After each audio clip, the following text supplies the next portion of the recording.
नमस्ते पिताजी। रमेश, शहर से क्या कमा कर लाए हो? महंगाई बहुत बढ़ गई है और ऊपर से पेट्रोल के दाम भी, तो मैं ये। सुरेश, ये कुछ पैसे मम्मी जी के लिए मोबाइल, दीदी के लिए कंगन और भैया के लिए चप्पल। कहाँ से की कमाई? जो ई बाइक चलाई उसने सारी बचत कराई, आखिर बचत भी तो है कमाई। जॉय की बाइक जितनी दौड़ेगी उतनी बचत जोड़ेगी। आज ही घर आए और बचत कमाए।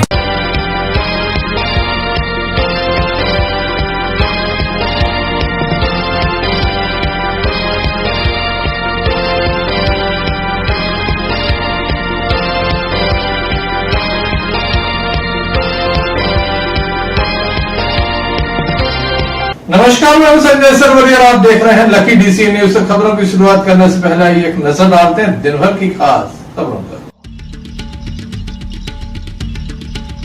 दमोह जिले में अवैध खनन जोरों पर।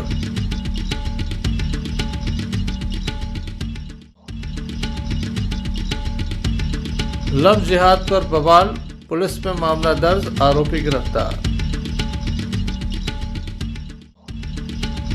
सांस्कृतिक स्रोत केंद्र दमोह में ग्रीष्मकालीन इंद्रधनुष कार्यक्रम का चल रहा है आयोजन, दिया जा रहा है बच्चों को प्रशिक्षण।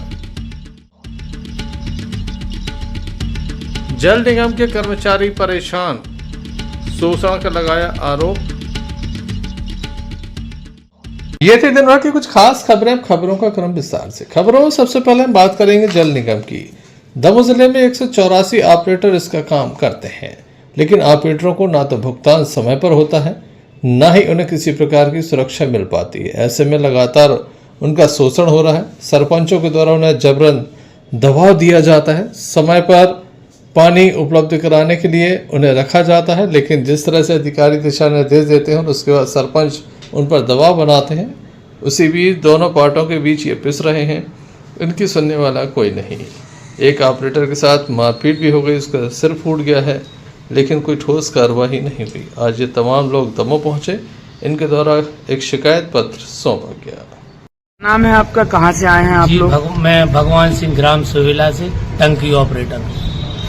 क्या समस्या है आप लोगों की? समस्या हम लोग की ये है सर कि हम लोग करीब 2 साल से टंकियों पर काम कर रहे हैं, ऑपरेट कर रहे हो, तो इससे हम लोगों को 2000 रुपये पेमेंट दिया जा रहा है और हम लोगों को ना कोई ID प्रूफ दी जाती है। इसलिए कोई भी अब एक हमारे ऑपरेटर को अभी सरपंच ने और सरपंच ने जान से मारने की कोशिश की है। सिर में चोट आई, उसको वो यहीं पे भर्ती है। तो उसके जैसे हम लोगों को प्रूफ नहीं है कोई भी हम लोगों को मार जाता है, इसलिए हम लोगों को ID प्रूफ चाहिए और उन पर कार्रवाई चाहिए। कहाँ के सरपंच ने मारपीट की है? कौन है सरपंच? और सरपंच ने ऑपरेटर को मारपीट की है। ग्राम मुआर से आए हैं, ग्राम पंचायत झरौली। हम 2 साल से कार्य कर रहे हैं, टैंकी भरने का, खाली करने का। तो हम लोगों को 2000 रुपये देते थे, वो भी समय पे नहीं दे रहे हैं। और हम लोग 2 साल से I कार्ड मांग रहे हैं, तो कुछ हम लोगों को सबूत मिल जाए, तो सबूत नहीं दे रही कंपनी, इसलिए लोग हम लोगों को मारपीट कर रहे हैं। पहले क्या सबूत है तुम्हारे पास? तो हम लोगों को सबूत चाहिए। और अभी हमारे एक ऑपरेटर को सरपंच ने मारा है, उस पर कार्रवाई जरूर करें सर। आप लोग कितने ऑपरेटर हैं जो कम टंकियों पे काम करते हैं? 184 सर। 184 ऑपरेटर।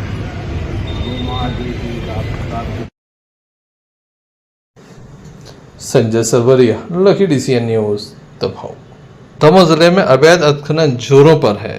लगातार बिना किसी परमिशन के अवैध उत्खनन चलता है। लाखों रुपए की मुरम को निकालकर बेच दिया जाता है, लेकिन विभाग मूक दर्शक बना हुआ है।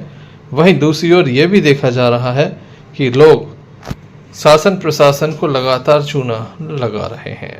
कारण है प्रशासनिक अधिकारियों के द्वारा बड़ी लापरवाही की जा रही है और किसी भी प्रकार से रोका टोका नहीं जाता। बड़ा राजस्व अमला है, लेकिन कुछ नहीं होता। पुलिस कुछ नहीं करती। खनिज विभाग तो वैसे भी कुंभकर्णी निद्रा में नजर आता है।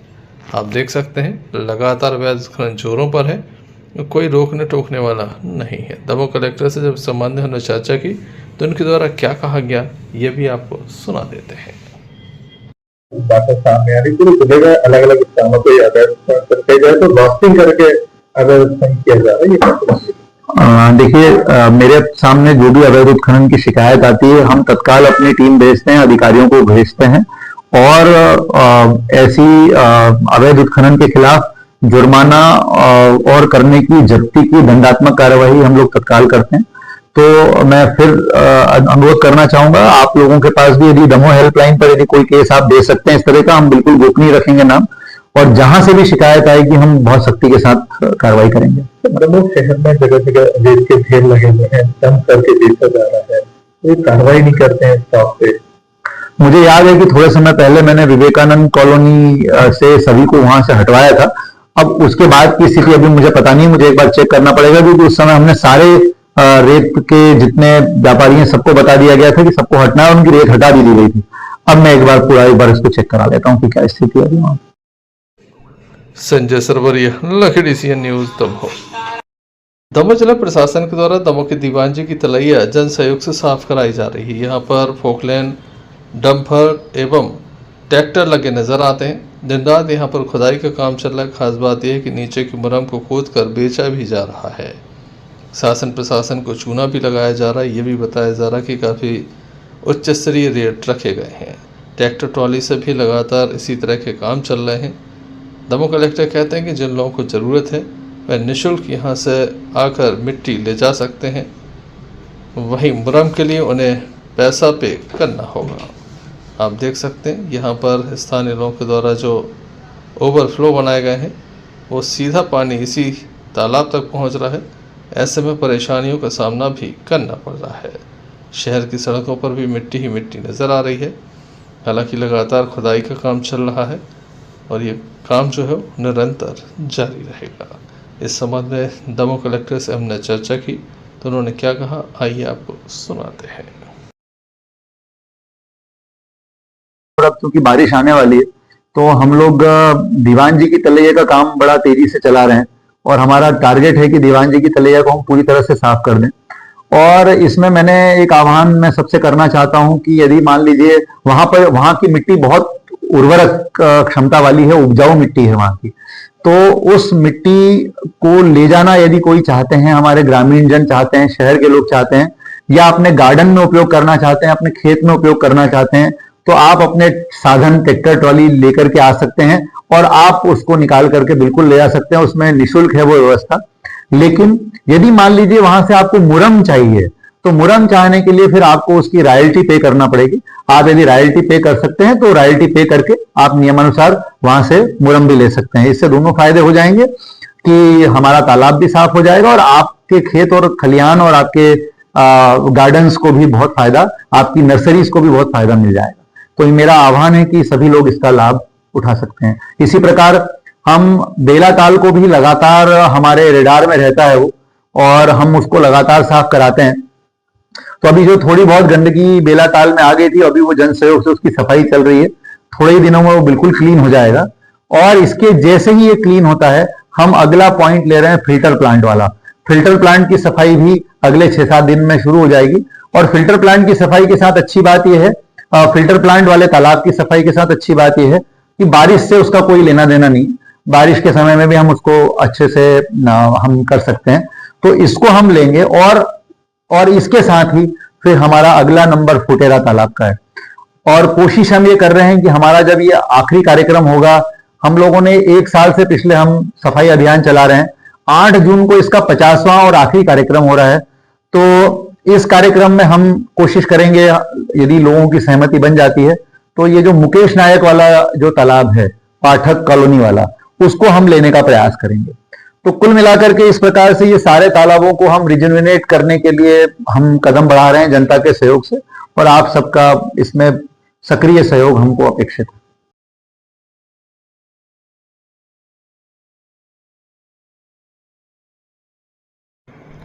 संजय सरवरिया, लखी DCN न्यूज, दमोह। वर्तमान समय में देखा जा रहा है जब लव जिहाद के मामले बढ़ते चले जा रहे हैं, एक के बाद एक बड़े मामले सामने आ रहे हैं। अब एक युवक के द्वारा अपनी जाति छुपाकर हिंदू लड़की को लव जिहाद का शिकार बना दिया। युवती से पहले दोस्ती की गई, इंस्टाग्राम के माध्यम से यह दोस्ती हुई। बाद में युवती पर मिलने का दबाव बनाया गया। युवती जब पन्ना से हटा पहुंची एक लॉज में कमरा लेने का प्रयास किया तो युवक के नाम का खुलासा हो गया। उसका नाम समीर अली था। आधार कार्ड से इस बात का खुलासा हुआ। उसके बाद होटल के कमरे में विवाद हुआ। युवती और युवक के मध्य विवाद हुआ और उसके बाद जैसे ही ये विवाद आगे बढ़ा, हिंदू संगठनों की उसमें एंट्री हो गई, पुलिस की एंट्री हो गई। इसी बीच युवती की अचानक से तबीयत खराब हो गई, जैसे हटा स्वास्थ्य केंद्र ले जाया गया था। महिला पुलिस अधिकारी के द्वारा उसके बयान दर्ज किए गए और युवती के द्वारा इस संबंध में विस्तार से हमें जानकारी दी गई। एक लड़का का मेरे इंस्टा में मैसेज आ रहा था, तो उसने नंबर भी मांगा तो मैंने नंबर दे दिया। वो बात करने लगा था, फिर उसने मेरे को मिलने को बोला तो मैंने मना किया बार बार, लेकिन फिर उसने हटा बुला ही लिया मिलने। तो मैं कल मिलने आ गई थी हटा, फिर लाज भी ले गया मेरे को हाथ पकड़ के। जब उसके आधार कार्ड में देखा तो मुसलमान निकला, तो फिर वहाँ हंगामा भी हुआ था। फिर मैं आ गई थी यहाँ थाना रिपोर्ट लिखवाने। रिपोर्ट लिख गई? हाँ, रिपोर्ट लिख चुकी है।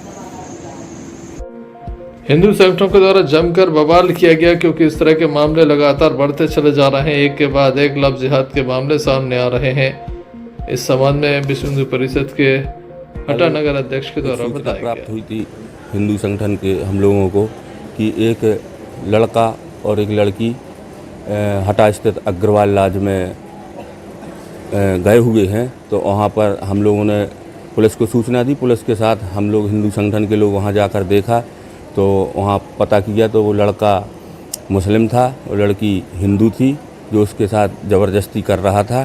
तो वहाँ से फिर पुलिस के साथ हम लोग हटा थाने लेकर आए और आज यहाँ पर उन पर FIR दर्ज हुई है। यह लव जिहाद से जुड़ा हुआ मामला है और पुलिस आगे की कार्रवाई कर रही है।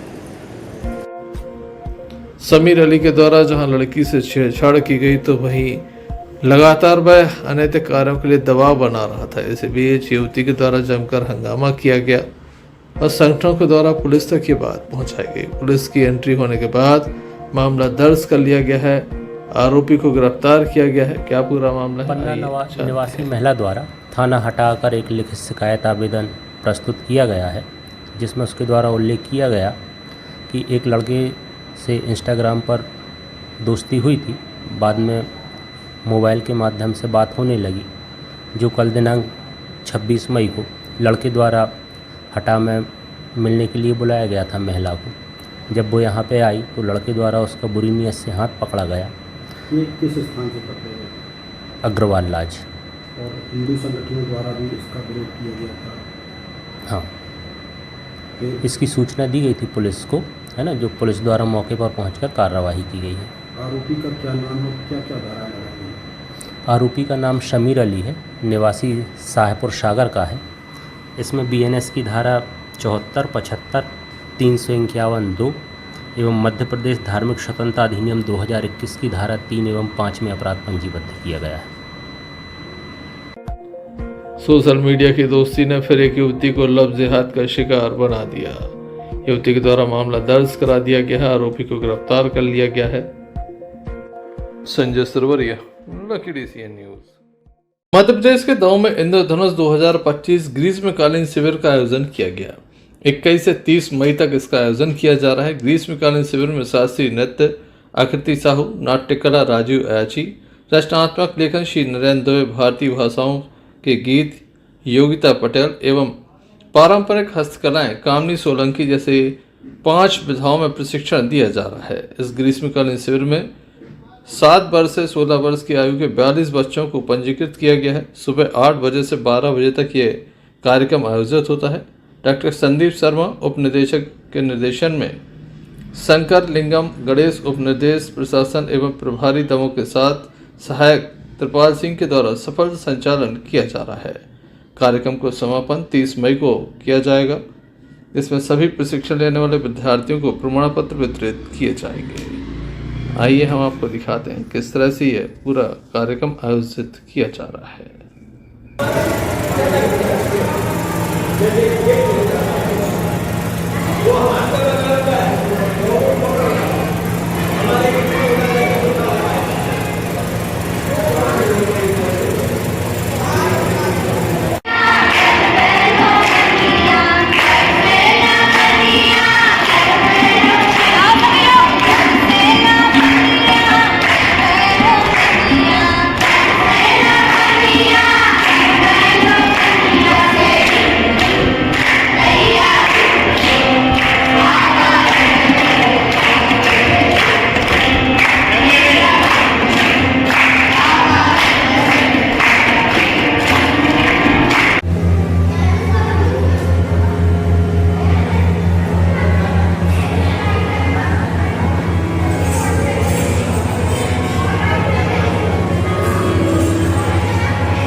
संजय सरवरिया, लखी DCN न्यूज दमोह।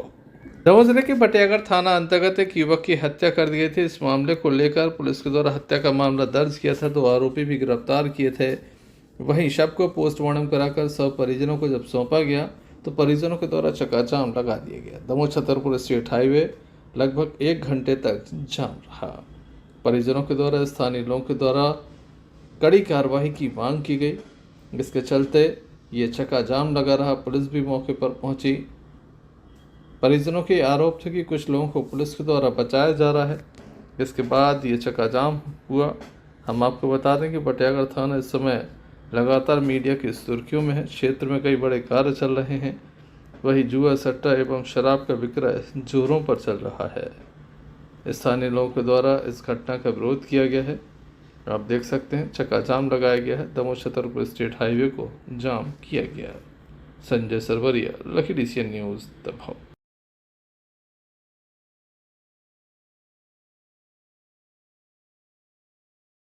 दमोह के बांदकपुर के आगे बनवार के पास सेमरा मड़िया गांव में अचानक से एक भालू पहुंच गया, जिसके द्वारा कई लोगों पर हमला किया गया। घायलों को जहां उपचार के लिए पहुंचाया गया तो वहीं भालू को पकड़ा गया।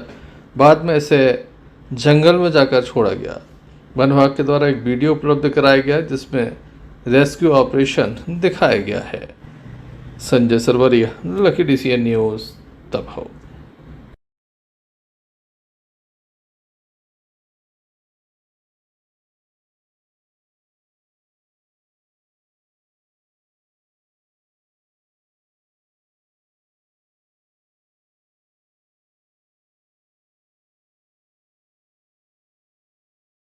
भाजपा युवा मोर्चा के द्वारा माता अहल्याबाई की जयंती पर जिले में सफलता पाने वाली छात्राओं को सम्मानित किया गया।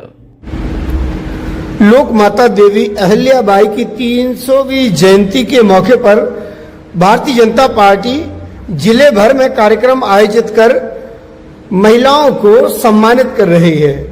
उन महिलाओं को सम्मानित कर रही है जिन्होंने अपने जिले का नाम रोशन किया है। जो जिले की प्रतिभावान छात्राएं हैं उन्हें मंच से सम्मानित किया। और यह कार्यक्रम भारतीय जनता पार्टी युवा मोर्चा के कार्यकर्ताओं के द्वारा आयोजित किया गया था। कार्यक्रम का आयोजन बस स्टैंड के पास शर्मा क्लासेस परिसर में किया गया, जहां पर स्कूली छात्र छात्राओं के बीच यह सम्मान कार्यक्रम किया गया, जिसमें इस वर्ष कामयाबी हासिल करने वाली छात्राओं को इस मौके पर सभी छात्राओं को भारतीय जनता पार्टी के जिम्मेदार पदाधिकारियों ने मंच से स्मृति चिन्ह देकर सम्मानित किया और सभी को संबोधित करते हुए कहा। सफल कदमों की ओर ले जाने वाली इस हमारी माधुरी दीदी के लिए एक बार जोरदार तालियां आगे आ जाए। यहाँ मेरे समक्ष उपस्थित युवा मोर्चा के सभी भाई दीपक मिश्रा जी,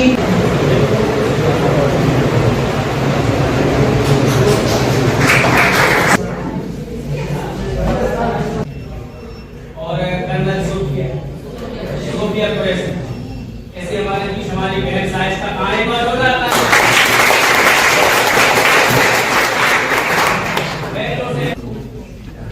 मंत्र के साथ कार्य करती है और कहती है कि शिक्षा जीवन के लिए और जीवन बदल के लिए। अब इन्हें शिक्षा तो ले लिया जीवन के लिए, मगर अब इनका जीवन बदल के लिए है। बदल के लिए सेवा करेंगी, देश की सेवा करेंगी डॉक्टर बन के। जोरदार तालियां इस बहन उनके लिए एक बार जोरदार तालियां। हम अपनी बालिका प्रीति पटेल वो भी आ जाए। और राजकाज में महिलाओं का उपयोग किया था। और दूसरा, आप देखते हैं कि मालवा इस मध्य प्रदेश का सबसे विकसित संभाग और सबसे विकसित शहर इंदौर, जिसकी नींव मां अहिल्या ने रखी थी, आज भी वहां मुख्य बाजार की सड़कें इतनी चौड़ी हैं कि आज भी लगता है कि किसी हम इंग्लैंड और सीख से और अपने वर्तमान को ठीक करते हुए भविष्य को बढ़ना चाहिए। इसी बात को मैं आप सबके बीच में रखना चाहता हूँ। आप अपने जो पढ़ते हैं, जो आप जिस क्षेत्र में जाते हैं, उसमें भी आपके कई गुरु होते हैं। उन गुरुओं का भारतीय जनता पार्टी पूरे देश में विभिन्न कार्यक्रमों के माध्यम से मना रही है। दमोह जिले में पूरे मध्य प्रदेश में 21 तारीख से लेकर 31 तारीख तक लगातार कोई ना कोई कार्यक्रम होता है। जैसे हमने 21 तारीख को प्रदर्शनी का उद्घाटन किया, फिर एक सेमिनार किया, 23 तारीख को एक संगोष्ठी की, फिर हमने बांदकपुर मंदिर में जाकर, क्योंकि वो भी होलकरों द्वारा सजाया संवारा गया था, उसमें जाकर सफाई अभियान और वहाँ के पुजारियों का सम्मान, बड़ी देवी मंदिर का सफाई और वहाँ पर पुजारियों का सम्मान, ऐसा।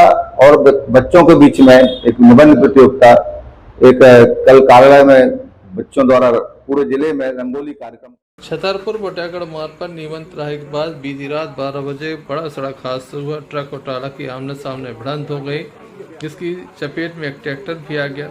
ट्रक और ट्राला के ड्राइवर से ट्रैक्टर पर सवार 3 लोग घायल हो गए। बताया जाता है कि एक ट्रक तरबूज लेकर नागपुर की ओर जा रहा था, जबकि ट्राला जोधपुर से आ रहा था।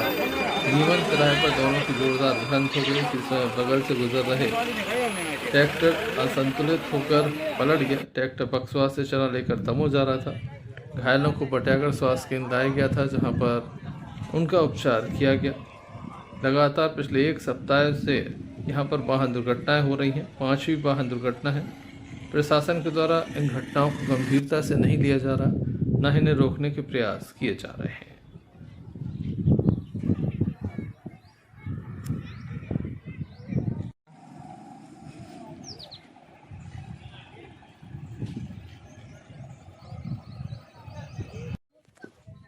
क्या नाम है आपका? सीताराम तिवारी। क्या घटना हुई है? रात में 12:20 पे हम लोग माल लेके आ रहे थे अपने बक्सवा के है किशनपुरा पास में है, तो वहाँ से हम लोग माल लेके आ रहे थे, 5-6 जने थे। तो एक ठेला यहाँ से हम जो पीछे हमारा था ठेला, वो रॉन्ग साइड चल रहा था, तो जो यहाँ नीमन से ट्रक आ रहा था मंगलम तरफी से, उसको टक्कर मार दिया। तो हमने तो थोड़ा मोड़ा, उसमें हमारे में ठेला मतलब ट्राली में मार दिया, तो हम लोग गिर गए नीचे। आप लोग कितने लोग घायल हैं? 3 तो हैं, ज़्यादा हैं। लोग घायल। कितने बजे की लगभग घटना है? 12:20 की। कहाँ की घटना है? ये नीमन से गड्ढा है जो बरिया के पास, मतलब 50 फुट ऊपर है। बटागढ़ से अन्नू खान की रिपोर्ट। पथरिया विधानसभा क्षेत्र के केवलारी ग्राम के समीप स्थित सादली परियोजना का मध्य प्रदेश शासन के मंत्री लखन पटेल एवं दमोह सांसद राहुल सिंह लोधी के द्वारा निरीक्षण किया गया। इस अवसर पर कर्मचारी अधिकारी मौजूद रहे। हम आपको बता दें कि सादली परियोजना के अंतर्गत 10,000 हेक्टेयर क्षेत्र की सिंचाई होनी थी, जिसे बढ़ाकर 15,000 कर दिया गया था। निरीक्षण में स्पष्ट हुआ कि सादली डैम का कार्य पूर्ण हो चुका है, लेकिन पाइपलाइन का काम अभी अधूरा है। कई स्थानों पर पाइपलाइन का काम बाकी है। नए टेंडर के अनुसार यह कार्य 2026 तक पूर्ण होकर किसानों को खेतों तक पानी पहुंचने वाला है। 40 गाँव को दमोह में लाभ मिलेगा, जबकि 114 गाँव को रहली के लिए पीने का पानी उपलब्ध कराया जाएगा। करीब 4 बड़े डैम बनाए गए हैं, जिसमें किसानों के खेतों तक जल पहुंचाने की योजना है। इससे किसानों की आय भी बढ़ेगी। इस संबंध में उपस्थित लोगों के द्वारा अपनी बात रखी गई। के संकल्प को लेके मोदी जी चल रहे हैं। 100% वाटर पहुंचाने का काम सरकार करेगी, चाहे वो पीने का पानी हो और चाहे वो खेती का पानी हो। आपके चैनल के माध्यम से सभी लोगों से आग्रह करता हूं मैं, इस बात की चिंता हमें नहीं करनी कि बांध हमारी जगह बना है और पानी हमें नहीं मिल रहा। मोदी जी के नेतृत्व में बुंदेलखंड का एक गांव नहीं बचेगा जिसमें पीने का पानी और सिंचाई का पानी देने का काम सरकार करेगी। निरंतर सभी बांधों के कार्य प्रगति की समीक्षा आदरणीय लखन पटेल जी के साथ हम कर रहे हैं और संपूर्ण लोकसभा पे, अलग अलग विधानसभा पे माननीय विधायकों के साथ। उद्देश्य केवल ये है कि मोदी जी ने, माननीय मोहन जी ने जो योजनाएं दी है वो सही समय पे कंप्लीट हो, उनमें कोई प्रशासनिक दिक्कत ना हो, फॉरेस्ट की दिक्कत ना हो, पाइपलाइन बिछाने में कोई दिक्कत ना हो और तय समय पे किसानों को पहुंच जाए। क्योंकि सरकार तो योजना शासन बना देती है, पर आम जनता और जनप्रतिनिधि की नैतिक जिम्मेदारी रहती है कि योजना सही समय पर समर्पित हो और किसान लाभान्वित हो। और जब ये योजना बन के तैयार होती है और जब किसानों के खेत में पानी पहुंचता है, तो सबसे पहला काम यदि किसान के साथ होता है तो आर्थिक समृद्धि का काम होता है। इस अवसर पर मैं माननीय लखन पटेल जी को बधाई और धन्यवाद देता हूँ कि इसके पूर्व में जब वो यहाँ से विधायक थे, उस समय की ये योजनाएं उनके द्वारा बनाई गई और जो हम देख रहे हैं कि हजारों एकड़ में हेक्टेयर में जो पानी भरा है और हजारों हेक्टेयर में पानी जाएगा, उसके लिए माननीय लखन पटेल जी को भी साधुवाद देता हूं और माननीय मोहन जी को। तो निरंतर विकसित भारत के संकल्प को लेके ये केंद्र की और प्रदेश की सरकार काम कर रही है। ये बहुत महत्वपूर्ण परियोजना सादरी सिंचाई परियोजना और मध्यम परियोजना, इसमें पहले 10,000 हेक्टेयर की सिंचाई होना थी, जो बढ़कर के 15,000 हेक्टेयर हो गई। आज माननीय सांसद जी के साथ, हम सभी कार्यकर्ताओं के साथ, सभी पदाधिकारियों के साथ सादरी डैम का निरीक्षण करने आए और यहाँ पर देखा कि डैम तो बनके कंप्लीट हो गया। अब पाइपलाइन का काम दूसरी कंपनी को मिला है, जो कई जगह डलना शुरू हो गई और कई जगह अभी काम बाकी है। इसका जो नया टेंडर हुआ 2026 तक सिंचाई खेतों तक पहुंच सकेगी। मैं इस परियोजना के माध्यम से सभी को शुभकामनाएं, बधाई देना चाहता हूँ। लगभग 40 गांव इससे लाभान्वित होंगे और लगभग 114 गांव पीने के पानी के लिए हमारी पड़ोस की विधानसभा, रहेली विधानसभा के गांव में पहुंचेगा पानी। मैं इस समय पर मध्य प्रदेश सरकार का धन्यवाद करता हूँ। मेरी विधानसभा में लगभग ऐसे 4-5 डैम बनाए गए जिले में, जो किसानों के खेतों का पानी तर होगा और किसानों की आय भी बढ़ेगी। पथरिया से आफ्ताब खान की रिपोर्ट। चलते चलते एक नजर मुख्य समाचारों पर फिर से। दमोह जिले में अवैध खनन जोरों पर।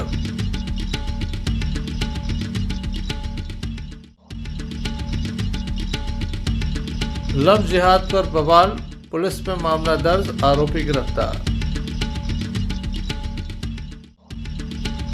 सांस्कृतिक स्रोत केंद्र दमोह में 20वें इंद्रधनुष कार्यक्रम का चल रहा है आयोजन, दिया जा रहा है बच्चों को प्रशिक्षण। जल निगम के कर्मचारी परेशान, शोषण का लगाया आरोप। ये थी अभी तक की कुछ खास खबरें। अगला न्यूज बुलेटिन लेकर हम पुनः हाजिर होंगे, तब तक के लिए दीजिए हमें इजाजत। क्यों ना हम साथ चले, साथ चले, साथ बढ़े, साथ बढ़े, देश मेरे साथ चले तुम। आपका जॉय, भारत का जॉय, जॉय ई बाइक।